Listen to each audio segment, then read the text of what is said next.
Why did the bus go to school to improve its grades? Because it wanted to be a motor coach instead of just a regular vehicle.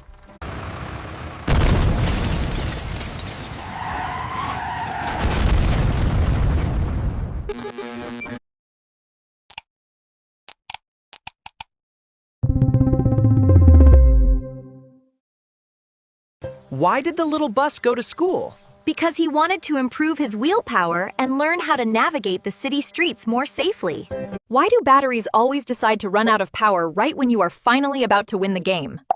I guess it just really hates to see you win. Why did the math book look so sad today? Because it had way too many problems to solve, and it was running completely out of battery power.